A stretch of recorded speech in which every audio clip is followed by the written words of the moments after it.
ശരിയാണ്, 144 പേരെ പിരിച്ചുവിട്ടു. UDF സർക്കാരിൻ്റെ കാലത്ത് എത്രയാണെന്നുള്ള കണക്ക് പറയാൻ പ്രതിപക്ഷത്തിന് കഴിയാതെ പോയി. പക്ഷേ ഈ ദൃശ്യങ്ങൾ, നമ്മളോട് സംസാരിക്കുന്ന ദൃശ്യങ്ങളുണ്ട്. പീച്ചിയിലാണെങ്കിൽ രതീഷിൻ്റെ കാര്യത്തിൽ നിങ്ങൾ കൊടുത്തതൊരു സ്ഥലം മാറ്റവും പിന്നീട് ഒരു CI പ്രൊമോഷനുമാണ് കൊടുത്തത്. കുന്നംകുളത്ത് കുനിച്ചു നിർത്തി കൂമ്പിനിട്ടടിച്ച പോലീസുകാരെ ഒന്ന് സ്ഥലം മാറ്റി 2 ഇൻക്രിമെൻ്റ് തടഞ്ഞ് അവരെ എങ്ങനെയെങ്കിലും സംരക്ഷിച്ച് പിടിച്ച് നിർത്താൻ പോലീസുകാരെ നടത്തിയ നീക്കം അതറിയാതെ പോയി. അതുകൊണ്ടാണല്ലോ സാർ ഒരു പുനരന്വേഷണം വേണ്ടി വന്നത്. ഈ വിഷയത്തിൽ ഒരു പുനരന്വേഷണം വേണ്ടി വന്നത് തന്നെ ഈ സിസ്റ്റം തകരാറിലാണ് എന്നതിൻ്റെ സൂചനയാണ് എന്നാണ് ഞാൻ പറയുക.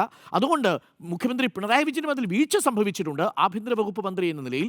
പക്ഷേ ഇന്നത്തെ അടിയന്തര പ്രമേയത്തിൻ്റെ ചൂടും അടിയന്തര പ്രമേയത്തിൻ്റെ മൂർച്ചയും യഥാർത്ഥത്തിൽ മുഖ്യമന്ത്രിയുടെയും ഭരണപക്ഷത്തിൻ്റെയും ശക്തമായ പ്രതിരോധത്തിൽ കുറഞ്ഞുപോയി എന്നാണ് ഞാൻ വിശ്വസിക്കുന്നത്. അതുകൊണ്ട് മറുപടി തൃപ്തികരമാണ് എന്ന് തന്നെയാണ് ഈ ഘട്ടത്തിൽ എൻ്റെ വിശ്വാസം. പക്ഷേ നടപടി തൃപ്തികരമല്ല എന്നൊരിക്കൽ കൂടി പറയുന്നു. മറുപടി തൃപ്തികരമാകുമ്പോഴും നടപടി ഈ വിഷയത്തിലുള്ളത് ഈ നിമിഷം വരെയും തൃപ്തികരമല്ല.